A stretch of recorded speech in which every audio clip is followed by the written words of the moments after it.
स्वागत है आपका भजन माला में। आपके लिए एक ही जगह जहां आपको मिलेंगे सभी प्रकार के भारतीय भक्ति संगीत और भजन। तो अगर आप अपने आध्यात्मिक सफर को संगीत के माध्यम से ऊंचाइयों तक पहुंचाना चाहते हैं, तो हमारे चैनल को सब्सक्राइब करें और भजन माला समुदाय में शामिल हो जाएं। संबंध कायरता के आने के बाद अब क्या करें, इस जिज्ञासा को दूर करने के लिए तीसरे श्लोक में भगवान कहते हैं, क्लैब्यां मास्मगामः पार्थ नैतत्त्वयोपपाद्यते क्षोद्रां हृदय दौर्बल्यां त्यक्त्वोत्तिष्ठ परन्तप। हे पृथानंदन अर्जुन, इस नपुंसकता को मत प्राप्त हो, क्योंकि तुम्हारे में यह उचित नहीं है। हे परंतप, हृदय की इस तुच्छ दुर्बलता का त्याग करके युद्ध के लिए खड़े हो जाओ। व्याख्या।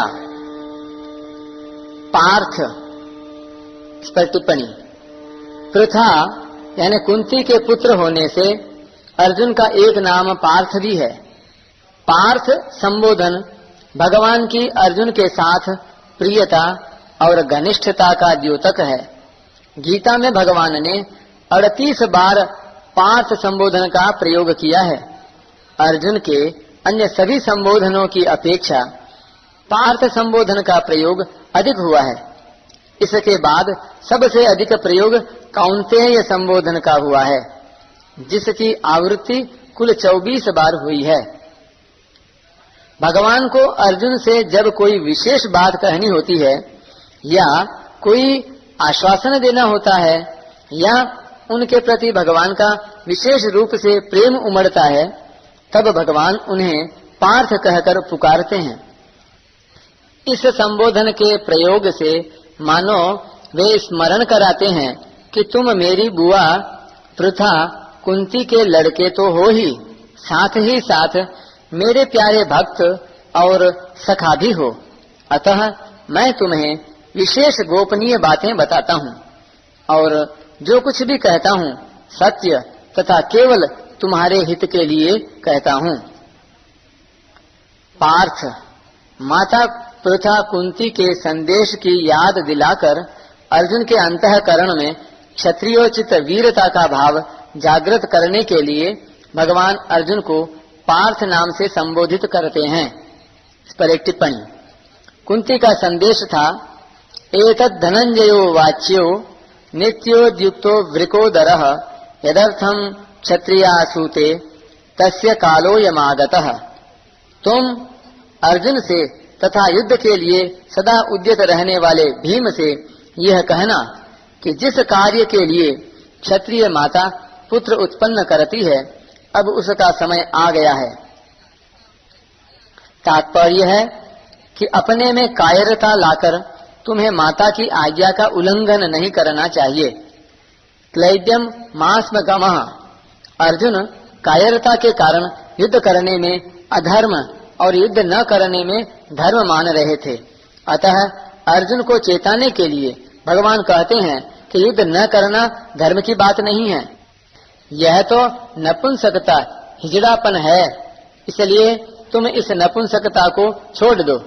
नैतत् त्वयुपपद्यते, तुम्हारे में यह हिजड़ापन नहीं आना चाहिए था, क्योंकि तुम कुंती जैसी वीर क्षत्राणी माता के पुत्र हो और स्वयं भी शूरवीर हो। तात्पर्य है कि जन्म से और अपनी प्रकृति से भी यह नपुंसकता तुम्हारे में सर्वथा अनुचित है।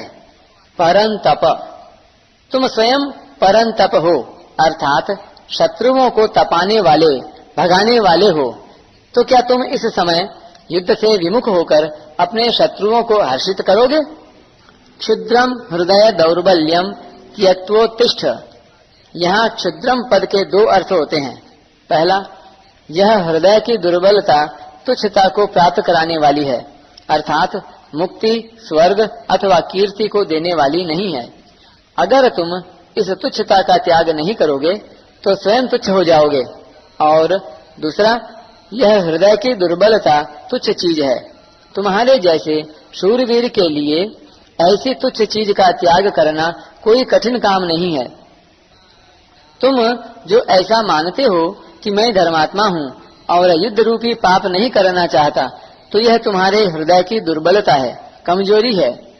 इसका त्याग करके तुम युद्ध के लिए खड़े हो जाओ, अर्थात अपने प्राप्त कर्तव्य का पालन करो। यहाँ अर्जुन के सामने युद्ध रूप कर्तव्य कर्म है, इसलिए भगवान कहते हैं कि उठो, खड़े हो जाओ और युद्ध रूप कर्तव्य का पालन करो।